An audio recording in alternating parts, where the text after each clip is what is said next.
greatest bowlers in the world have converged on the Great Northwest, and they are live this evening from Skyway Park Bowl in Seattle, Washington for the finals of the $125,000 Columbia 300 Open. Welcome back to Skyway Park Bowl in Seattle, Washington. There you see the handshake between Mark Roth and Mike Jasnow, and Mark Roth will start on the left-hand lane, Mike Durbin, and Mark said the lanes are hooking just a touch more than they were throughout the week. Lanes 33 and 4 here at the Skyway Park Bowl, and lane 34 hooks more than 33. I think it's going to be the key lane tonight, at least for the right-handers. Right out with a 10-pin, first shot. Interestingly enough, I chatted with Mark before the telecast this evening, Mike. He said, Denny, I'm going with the ball. I've had some hand problems. I'm very sore at this point. I'm going with the ball I know I can get out of, and I know I can hit the pocket with. Now, I may leave some 10 pins, but I'm going to take that chance. Well, he's going with a conservative approach, which is normally not Mark Roth's style. Do you think perhaps that's a reflection of age and experience, Mike Durbin? Well, it also might be a reflection not only of age and experience, but maybe he anticipates the scores being around the 2-0 to 210 area tonight, and that figures that he can get that much and win some games. And your first look at 25-year-old Mike Jasnow, two-time All-American at Wichita State. And that's how he averaged 267 on this pair. Interestingly enough, Dan, as he was warming up, I said, well, what was the secret that you bowled so well on this pair? And he said, well, I switched to a different ball last night that went straighter, and it just kind of held into the pocket. And I said, well, are you going to use that ball tonight? And he said, no, I'm not. And then he switched back again, and he's using that ball right now. He changed at the last part of the practice session. Shot games of 255 and 279 on the championship pair during match play competition. Looking for the double. Perfect. Oh, perfect, and it leaves a solid 9. What a bad break for Mike Jasnow. Just to give you an idea, he's seen that 9-pin before, Mike Durbin. During the 279 game, it was a solid 9-pin in the 7th that stopped him from the perfect game. And there we see he averaged 211 in 1987. He's 25 years old, just a youngster. Cross lane at the 9-pin. No trouble.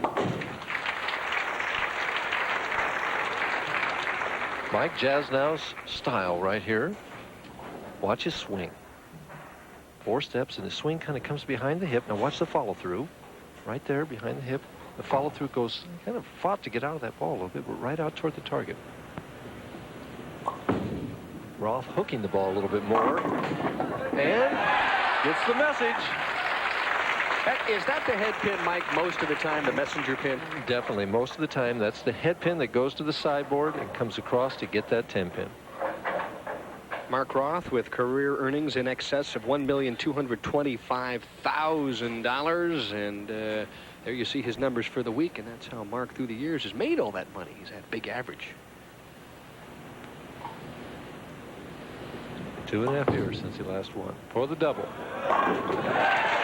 He is very hungry, Mike, in talking to him before this show. And he said, Denny, you know, I have really bowled pretty good the last couple of years on television. Just haven't been able to get a break. Maybe tonight will be the night.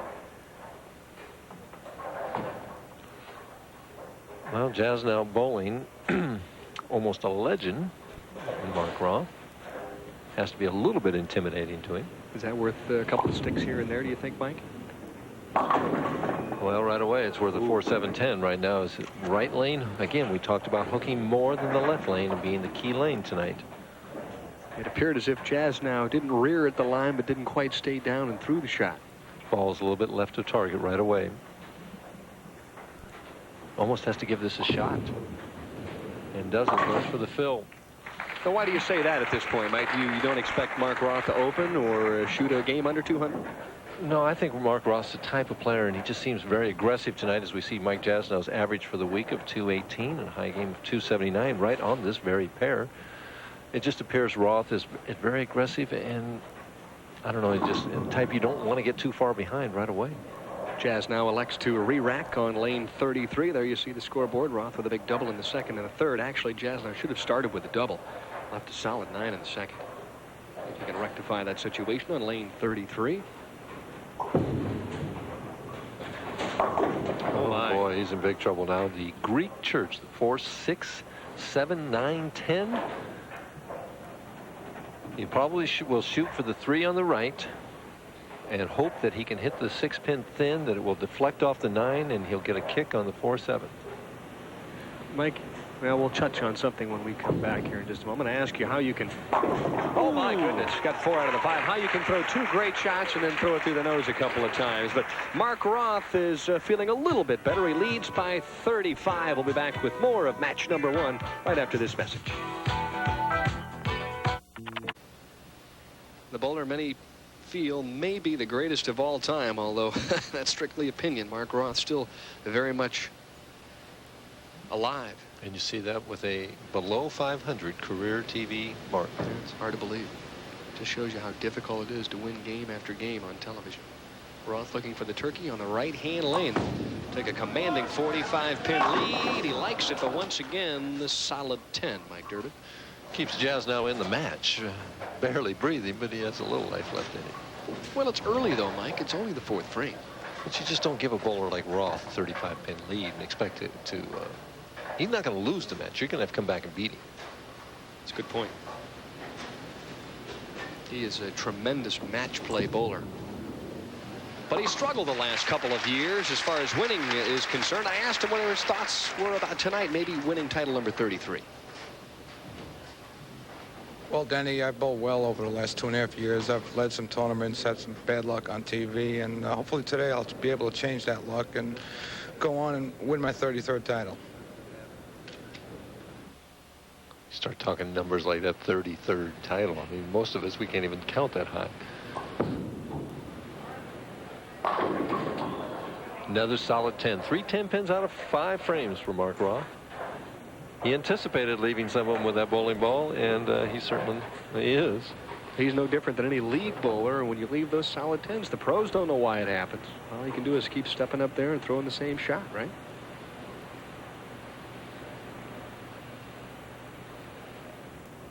Cross lane at the 10-pin, no problem.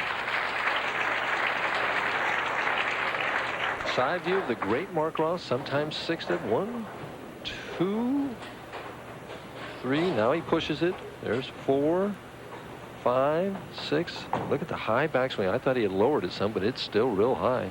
And then the power coming through. And there is the adjustment for the high hit in the 3rd frame, and he leaves the washout, the 110 in the 5th frame. He's lost right now. Mike, let's go back to that point. Jazz now threw 2 excellent shots in the first 2 frames, and now it looks like he's moved to a completely different pair. Why? Well, bowling's such a mental game, and you get thoughts in your mind, and your opponent getting a double and you getting a bad break right away. And it made him tighten up just a little bit as he goes for the spare and doesn't convert it. It's just so much of a mental game. You know, I asked him about bowling Mark Roth in his opening match here. You're actually bowling a legend in his own time, and this is what Mike had to say. Well, the strategy doesn't depend on my opponent. I'm just going to go out there and try to make good shots and bowl a good game and let the score, whatever happens, happens. Whatever happens, happens. You know who used to say that all the time? Mark Roth. Just go out, bowl your best, and that's all you can do. Jazz now completely lost on lanes 33 and 34, and that's a shame because, as Mike mentioned earlier, this young gentleman averaged better than 260 on this pair throughout the week. It's interesting. Boy, oh boy, pressure does amazing things to people, doesn't it? Well, another day does amazing things. You know, he's not the same person he was yesterday. We all changed a little bit day to day, and the lanes are a little bit different, obviously. He's just not getting the same reaction, and his confidence is not as high. Yesterday, he wasn't bowling Mark Roth either. True. Roth leads by 44. Comfortable lead for the PBA Hall of Famer. Roth playing deeper inside than Jazz now is. Jazz now going more or less down the boards around the 6th or 7th board. Roth in around the 2nd arrow, bellying out to around the 6th or 7th board down the lane. And trying to bring it back. And boy, that's a lot of A lot of money. Hard cash, isn't it? A lot of people at this point wondering when Mark may surpass the all-time leading money winner, Earl Anthony. Around the 2-8, picked off the 2 and not the 8, so there is a glimmer of daylight for Mike Jasnow. Very slight glimmer. Neither bowler exactly tearing him up right here. Mark trailing, I think, Earl by around $38,000. If he would win here this evening, $18,000 on top, he would be, what, within $20,000. Wouldn't take him long to get that. No, but Earl is bowling every now and then. He can always add to it. Well, he can, of course, add to his earnings on the seniors tour as well. Another 10-pin. What's happening here is he has chosen to use a ball evidently with a little harder surface, a little higher friction, one that doesn't bite the lane as much, and the ball's just not driving through the pins and leaving these corner pins. The 10-pin left 4 of them now already in 7 frames.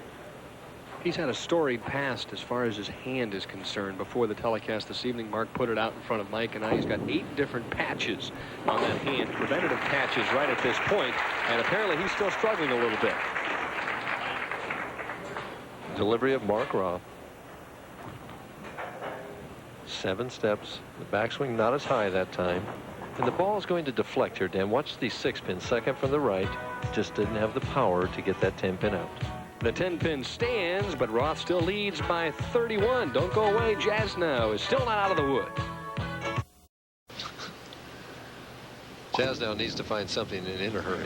And then all of a sudden it's perfect. Boy, it's amazing what a commercial timeout will do. And there is his brother Tim, who is offering support at this stage. And I think Tim liked that shot a whole lot better than the last couple. And we'd never know they were brothers, would we? A slight resemblance. Mike Jasnow trying to right himself a little bit and maybe put a little pressure back on Mark Roth. He has to strike here. He's still a possible 204, and Roth's going in at a 195 pace right now. So when you can string strikes, it changes things. When you do that, it doesn't change anything. The ball appears to be hooking a little bit early, Mike. Throughout the week, it didn't seem to do that, but right now, if you set it a little short, it seems to go left almost immediately. Well, he put that one high, didn't he? I mean, he came up at the line. He jerked through with the follow-through. He wasn't smooth and fluid.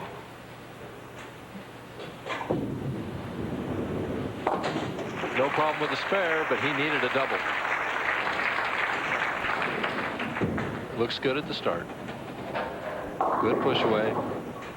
Comes up there. See that quick follow-through? Didn't stay with it at all, Ben. I mean, he just was in a hurry trying to aim it and hoping it would wind up in the pocket. It was not well executed at all.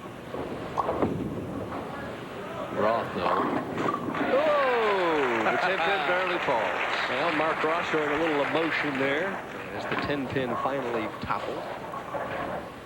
Nothing scowl on his face right there at that 10-pin. Hey, I'd be scowling too if I was throwing it that good, leaving those doggone solid 10 pins. The bowler's nemesis on the right side. Of course, the left-handers have to contend with those solid 7s. Roth can just about lock it up with a double here. Ooh, the 3-6. Unlike Mark Roth, he has a chance to put his opponent away and did not do it. Right now, Jasnow can strike out for 184 and force Mark Roth to mark in the 10th frame. Mark with a match play record of 13 wins, 11 losses this week. Jasnow was 13, 10, and 1. It was difficult to win matches this week for the most part. Parker Bone didn't have too much trouble. Nope. You're the top seed, you usually don't go. So Roth converts. He leads by 31. And Mike Jasnow has his back against the wall.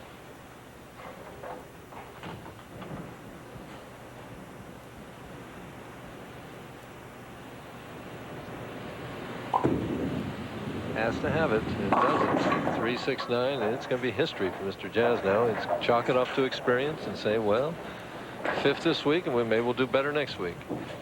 And what do you learn by finishing 5th, Mike Durbin? This is Mike's 3rd appearance on national television. He bowled pretty well the first 2 times in the King Louis Open in Kansas City. Well, in this particular situation, I think he just chose the wrong bowling ball. He had a maroon one that he was using, and it appeared to me that he was striking better with that. He doesn't even have it out there with him. Well, he's adding insult to injury at this point. The best he could shoot would be 160, and we all know that Mike Jasnow is a much better bowler than that. One of those experiences where, as Mike said, It's a long, tough night, and all you do is shake it off and head back next week to Southern California and try all over again.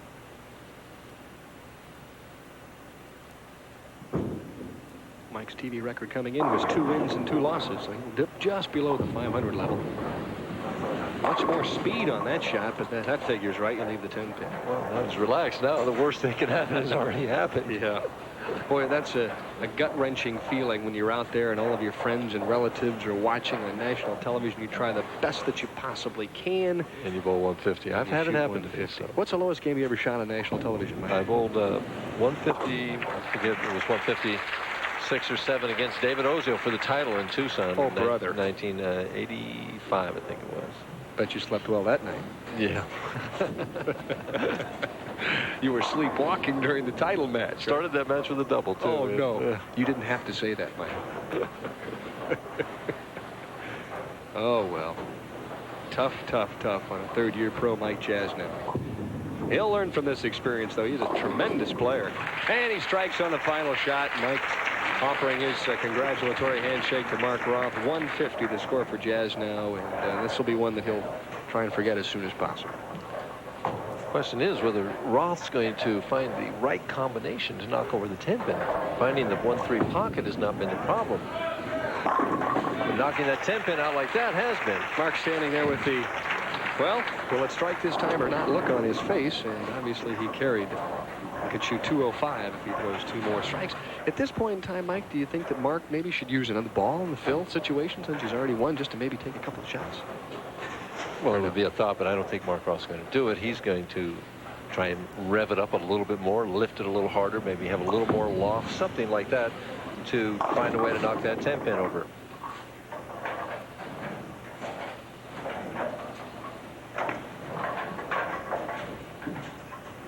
Mark Roth with the spare will shoot 195 and lift his career record on television to 64 victories against 71 defeats. If he makes the 2-8, well, he's 0 for 2 in that department.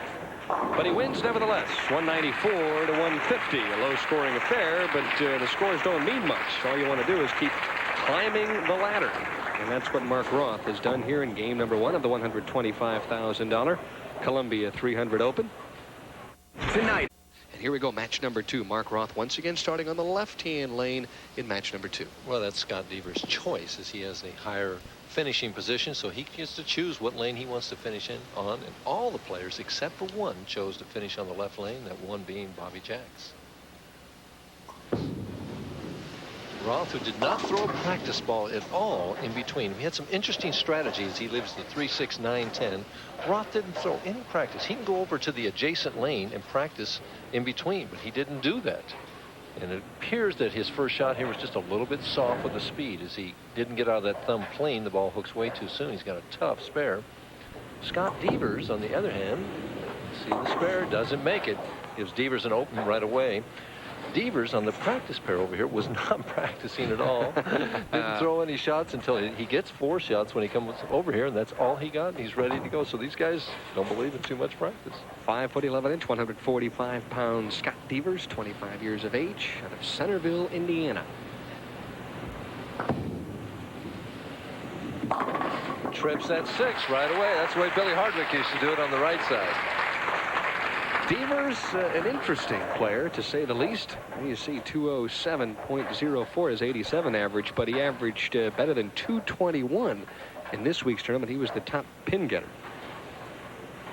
He also was the leading bowler in PTQ. He led the PTQ, which is the Pro Tour qualifier that we have before the tournament for players to qualify to get in the tournament for the double. And trips to 6 again. Well, 2 trip 6s right away. He averaged 234 en route to leading that PTQ, Mike Durbin, and so obviously it's been very successful here in Seattle for Scott Devers. He likes Skyway Park Lane. Well, here's the master, Mark Roth. He realizes very quickly he better come up with something in a hurry or he's going to be out to lunch. Popcorn shot, but geez, the 7-pin didn't go anywhere. Light hit, blew them all out of there, but the 5-pin and the head pin, neither one got to the 7-pin.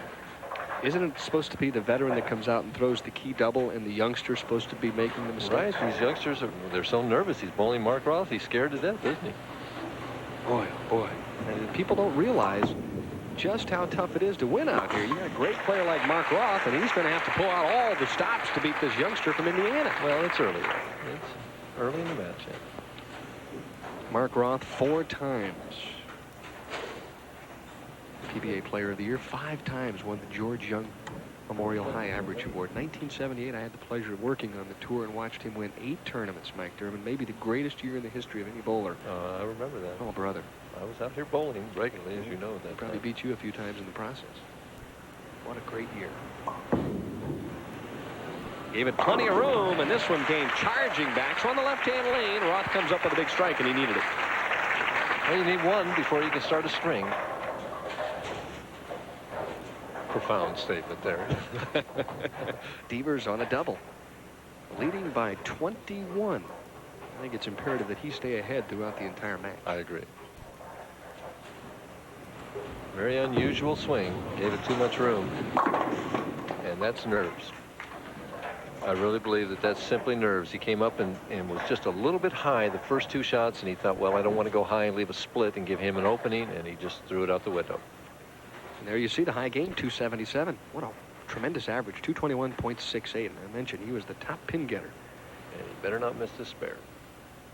Doesn't want to give Roth any openings right away. Perfect. Beautiful conversion. And he shakes his head a little bit and breathes a sigh of relief. Watch his swing. Very unusual. Comes back, bounces out away, and then back in. From now on, though, he's right in there.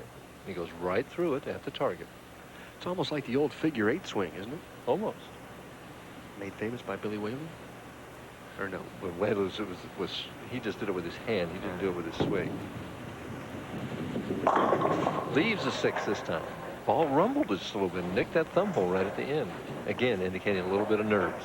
This is Scott's first appearance in the championship round this year and the second of his career. Last fall in the True Value Open in Indianapolis, Scott finished 5th, losing the opening match to John Gant, 242 to 203. 6 out of 14, not outstanding, but if he could win this one, it would sure help the bank account. Now it's enough to pay the bills and get some experience on the PBA Tour. He leads by 16 pins, but the crafty veteran Mark Roth getting ready to get lined up. Stay tuned.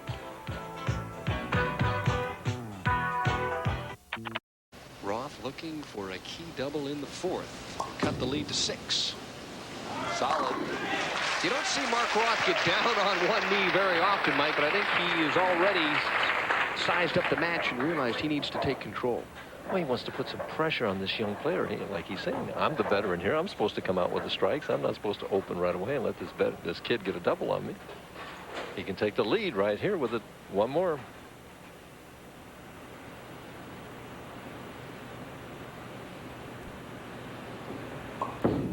Take the lead. Tie. Baby split 310. Just a little lax on that speed again there. Just needs to give that ball room on both lanes. Watch him. 6 to 7 steps. Ball grabs too soon. No chance right here. Roth, a great spare and split shooter, does not hook the ball at it and makes it. If he'd have thrown a hook at it, see, he would have missed it. Mark said that after his first full year on tour that he could strike with anybody out there. The only problem was making spares. He went home and learned how to shoot spares. He said, Denny, basically what I did was I really straightened things out, straightened the hook out, and just try and throw it hard right at the pins. And he said, ever since then, I think I've been a pretty fair spare shooter. Oh, it's been an outstanding spare shooter. Probably the best on the tour. Devers trying to answer the call. Oh, slaps that 6-pin silly on the right side. He's got that shot down. Well, he's done it 3 out of 4 times. But he's hitting that same hit. That drives you crazy, too, when you're on the bench and you're watching. You realize he's throwing a pretty good shot, but, boy, you start tripping those 4s and 6s, and you get nightmares watching those. The old demoralizer shot, Ben. It'll psych you out worse than anything else in the world. Right now, up by 8, can make it 18 and really put some heat on the veteran.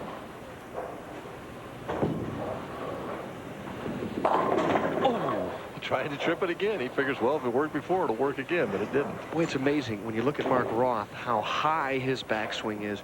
And then you look at Scott Devers, and it barely gets it to his waist. There's just so many ways to be competitive in this game.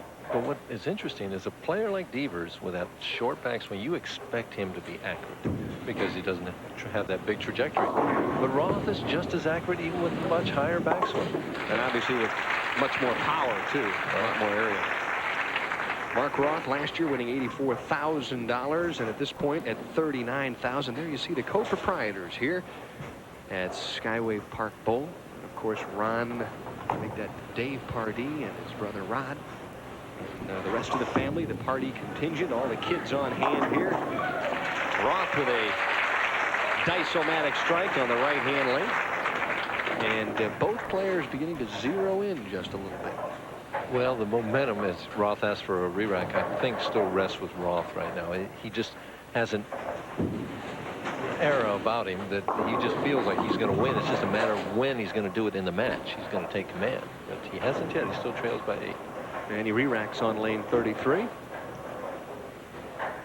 The pride of Spring Lake Heights, New Jersey, decided he didn't like the rack.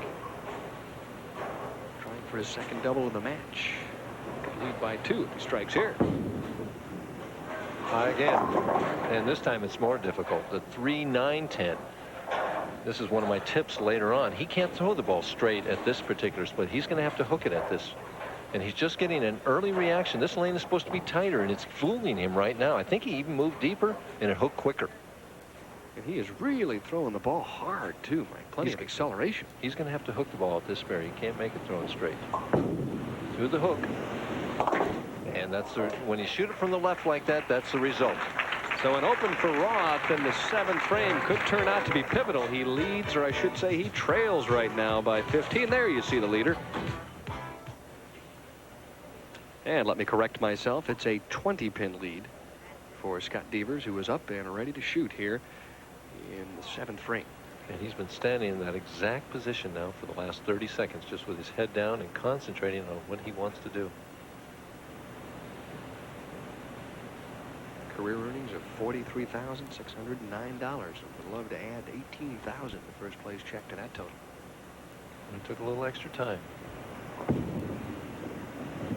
Boy, that's the result. Well, that was his best shot of the match right there. Just nice and smooth and clean. Scott cashed in his very first regional tournament. Of course, cashed in his first national tournament.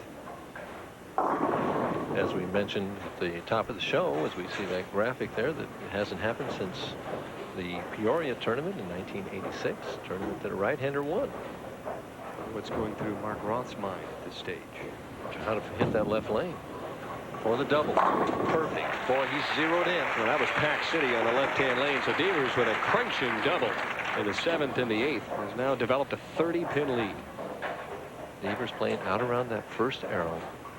Again, makes a perfect shot here. Ball not getting nearly the revs that Roth's ball does, as we see Roth's ball right now. But the same result.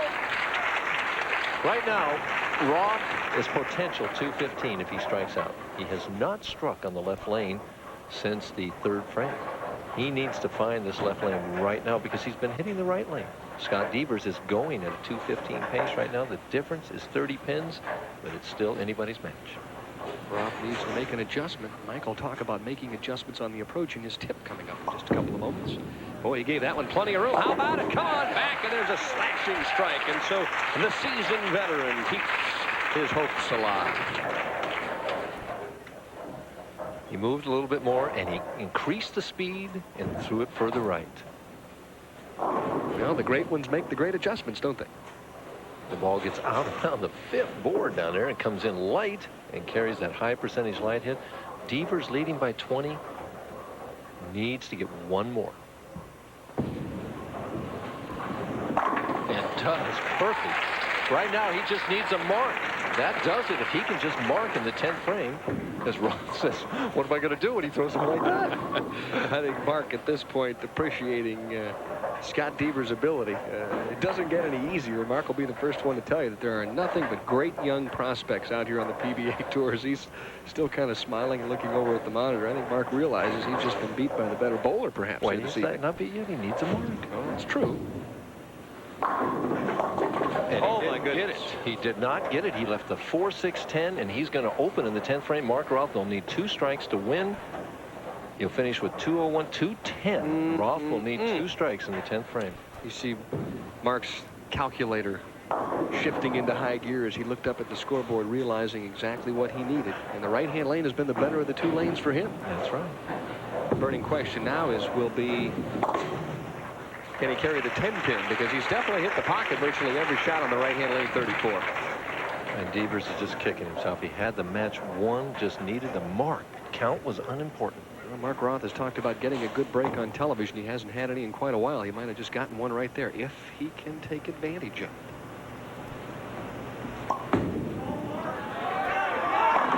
Yeah, he got it. I'll tell you what. He smells that victory. He really does. He knows that he's got a chance now to moving right off that ladder. So many times you watch the top pros in any sport, give them an opportunity, and they usually take advantage of it. Sure does. He asked for a re-rack here on lane 34. He didn't like the rack. He's just thinking about getting that 10-pin out because he's positive he's going to hit the pocket.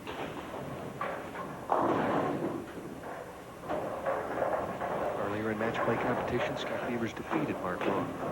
Now Roth tries to gain a little revenge here. That's as much time as I've ever seen Mark Roth take. And doesn't carry, and Scott Devers is going to move up the ladder. And there you see Scott Devers realizing all of a sudden that he got away with one. And you see the disgust and dismay on Mark Roth's face. Through an outstanding shot, gave it plenty of room. Just couldn't quite tickle the 7. So Roth will bow out in 4th place, win $5,500 as Scott Devers, just a youngster from Centerville, Indiana, wins 210 to 204, and he'll probably never forget the time he beat Mark Roth on television. Especially if he can go on and win 2 more games here. Boy, that was a tremendous match, but don't forget we've got plenty of bowling coming up. But in just a moment or so, Mike Durbin, his tip, will discuss making those slight adjustments on the approach. And there, of course, is the 3rd match, Scott Devers against another left-hander, the veteran Bobby Jacks. Scott Devers with victories over Mark Roth, and Bobby Jacks would like to make it 3 in a row and capture the championship. A long way to go at this stage. And oops, did anybody get wet on that particular shot? I used to say that when my ball would do that and leave that solid 5. Amazing. Earlier this week in match play, Mats Carlson here left the sour apple. And Matt's the same. 5, 7, and 10. Yeah, that's the same. Thanks, Denny, for telling everybody that. But Mats picked up the 5-7. And he looked at me and he said, Denny, if I had one more shot, I could make the spare. At the spare. Should be no problem for the 5-pin. Boy, the crowd seems to really be into this title match. You can feel the electricity. 23 years of age. 5'10", 144 pounds. A slender left-hander with plenty of power. Oh, my! First shot right out of the gate, and that's about as flush as you can get, Mike Durbin. And the emotion float showing on Parker Bone as he runs even the first shot out. And a little extra added incentive here, sitting with us in the booth. 32-time PBA champion Mark Roth is going to join us for the title game, give us his observations of that championship pair, even though he shoots from the right side and these 2 young lefties are playing from the other angle. On the crossover, a lot of speed. He's really throwing with a lot of speed today. Mark, let me ask you a question real quick. I know that you bowl out of the Eastern region, so does Parker Bone III. Your thoughts about his play?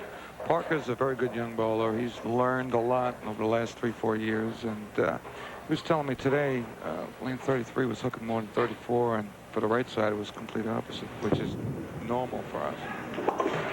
So he spares up in the 2nd, and I guess you got to feel a little more comfortable, Mike Durbin. You get through the first couple of shots. Now you ease up a little bit and relax, but he's facing a player that's really hot at this point. Well, Scott was given second life by Mark not striking out in the 10th frame on a shot that looked like a pretty high percentage hit for Mark. Averaging 222 for his first 2 games. Just like that. He says, well, I left the 5-pin first time, but this time I'll put some fingers in it. Took care of things in the 2nd frame. And Mark, it's kind of amazing when you figure how many years you've been out here, and then you You look out at a couple of youngsters, and you have to remember back in 1972 when you made your first telecast. Yes, I do, Danny. I was very nervous first night and getting on the show and bowled Don Johnson, and he was bowler of the year previous year, and it was nerve-wracking. Ooh, leaves the 6-pin. It's funny how your first anything ever in life you always remember probably more graphically than anything else, perhaps your last performance too, but that first one always sticks in your mind. And of course you lost that match, didn't you? Lost by 20, 23 pins. Yeah, but you've won a few since then. A couple. Oh geez, a couple. Devers trying to convert the cross alley spare. And he does. Mark, we mentioned before this title match, Parker Bone III and Scott Devers chatted with each other and exchanged pleasantries before the match. And Mike Durbin said, geez, I never talked to the guy who was bowling for a title match. What about you? Not really. Today I was in a good mood, but Parker's loose, and he has a lot of confidence. And that's the reason why he's talking. Ooh, trips the 6-pin out of there. Good break. Same hit that Devers had in the 3rd frame, only he got it out. There's his mother rooting him on. And she traveled most of the first year that he played out here, and she just loves to watch her son bowl. And I mean, heck, if I was his mom, I think I'd watch him play too, as good as he is. Interesting that Mark here said that the left lane is hooking more for the left-hander, yet Parker chose to finish on that particular lane. He told me there's no question in his mind that the ball is hooking earlier than it has all week long. There we see the score, all even. Bowlers just striking in alternate frames. High. 2, 4, 8. Tough spare.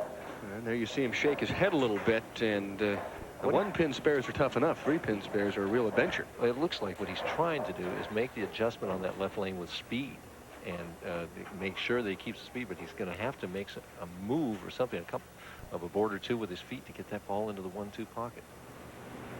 At the spare. And not the way he planned it, but he got it done. Yeah, but it all looks the same on the scoreboard, and we're even Steven at this point in the early stages of the title match. Stay tuned. This one should be a dandy. And both players are picking on lane 34. Bone has 2 strikes on it. Devers looking for his second. And gets it. Looked like he was almost a little soft with that shot, but the ball held pocket. Mark, through the years, what was the key for you to come back out of the commercial break and make a good, firm shot? Keep my speed up. My tendency of coming out of commercial is slow down, and I want to keep the same tempo we've had from the beginning of the game. It appears that the first player that gets the first double in this match is going to have a tremendous psychological and physical advantage. So Devers will try and take full advantage of that here in the 5th. Light. No, it came up high. Trips that 6. That lane is hooking. Well, it's amazing what will happen to your confidence if you start tripping those 6 pins and 4 pins. Yes, sir. I can remember a few. A few? Mike, you were king of tripping the 4s for years. Admit it.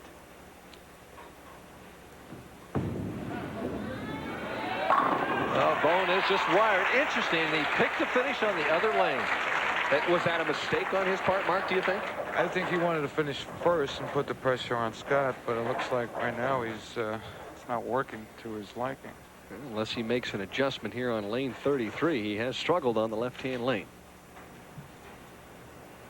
Wonder if he had a chance to watch Mike Durbin's tip.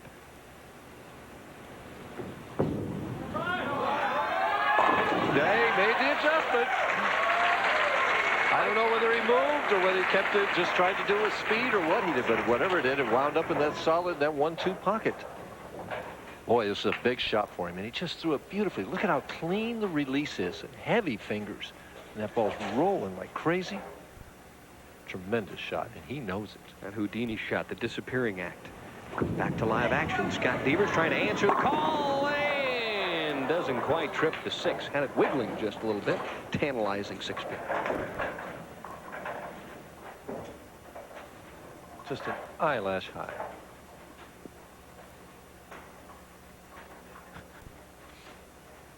I know you thought you were gonna say freckle, didn't you? That's why you said eyelash. That's fine. At the 6-pin, no trouble. And we should comment that during the commercial break at 3.5 frames, these two guys were chatting with one another again. So, Mark, what are your thoughts about that? No, I wouldn't do that. I might give my opponent a dirty look, but never talk to him. You aren't going to exchange pleasantries. Maybe No. not until after you're done. and we see now that Devers is trailing by 1. Yeah. 7th frame. Yeah, but these are contemporary players. This is a different era. I guess it must be. Sure it is.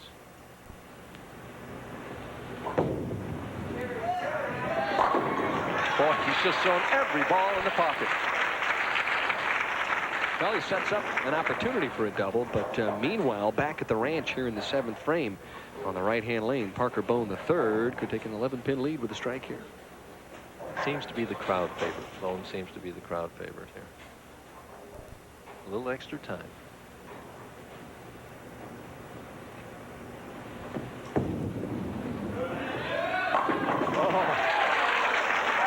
That's his sister looking on, and she likes that where that 7-pin snapped right out of there. Well, he certainly knows how to strike. During one PBA regional, he shot back-to-back 300 games. You don't have to be a genius to realize that's 24 straight strikes. Well, right now he's got 3 in a row, looking for just 4, and if he gets that, it's going to put him up 21 pins. Trying to win that first ever PBA title. Two fine, talented young left-handers really providing a show. He's got it. Well, Parker Bone III took off for the races as soon as he let that shot go. The confidence building, and he knew right away as soon as he let the ball go it was a strike. The free swing under pressure. And you can't throw it under any better, I mean, even in practice, than that under pressure. Yeah. They may be friends before the match, but he was right back in his face with that strike. Has to strike here. Soft 7 to 6, and then the adjustment. A little more speed and leaves the soft 7, and he's in trouble. 21 down. The best he can get now if he picks this up and strikes out is 229. Bone with 4 in a row, going at virtually a 229 pace right now. He hasn't lost count yet, so it's still somewhat in doubt. But as they say, Bone is in the catbird seat. Uh-oh. Now it's almost all over right now. As he, oh, my mental error. Mental error. Missing that 7-pin reduces his possibilities to 217. Cross lane at the 7-pin. Wants to get it over about the middle arrow, and he just had too much angle. The ball doesn't bite and come back. Scott said the key to his success this week was his consistency, and he's been working very hard on making his spares. Obviously, a lapse in concentration there is costing dearly. Tries to bounce back. Oh, how about a little slap shot there from behind. A little clipping may have been called on lane 33. Where was the yellow flag, Mike Durbin? Well, he's still alive as he's potential 217. If Parker Bone would open one of these last 2 frames, however, Parker strikes here, the match is going to be history. Well, if you've watched Parker Bone, the 3rd bowl here tonight, and say, geez, he looks like a player, a PBA Hall of Famer used to bowl out on the tour, Dave Davis. Well, it's because Parker Bone has worked quite often with Dave Davis and credits Dave with much of his success.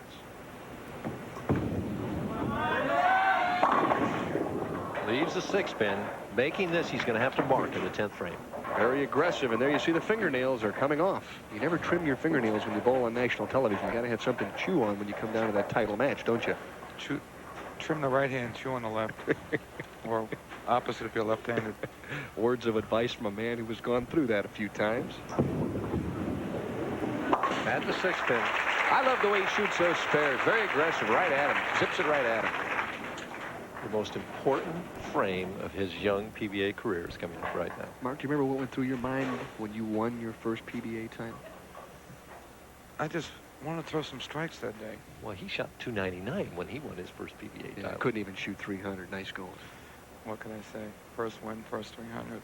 I'll take it. And many more. For the win. Ooh, needs to make the 7-pin. Wow. Boy, he threw it pretty, though, didn't he? Many Christmas.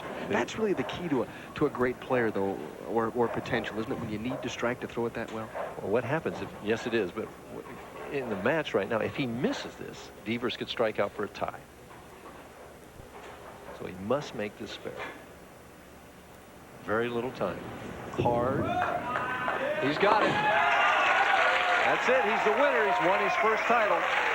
And there's the handshake between friends. They started friends, they end as friends. But Parker Bone III captures the $125,000 Columbia 300 Open, and this is a night he'll never forget. So it was a different ball on the fill ball. One that didn't hook as much, obviously. Didn't make a whole lot of difference, though, because he shoots a beautiful 224 game, and the best Scott Devers can do is 217.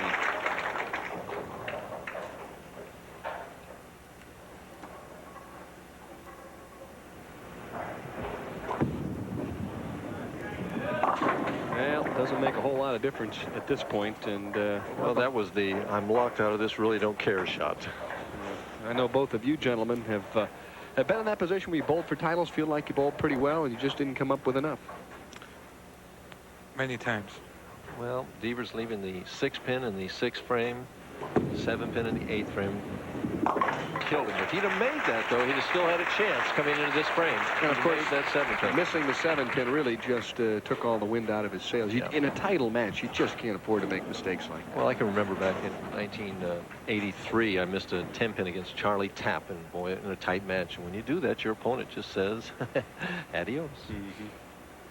Out here, the competition is so fierce. Most games are won and lost in the 10th frame. You open the door, and they'll walk right through it. Al Devers, with an outstanding performance, will take home a check worth $9,500. But there you see the winner of the $125,000 Columbia 300 Open, 23-year-old Parker Bone III. And he relishes this moment, and it'll be shared with his family. As you can see the hand still shaking just a little bit. There is the title board, 224 to 195, and he really bowled brilliantly here this evening.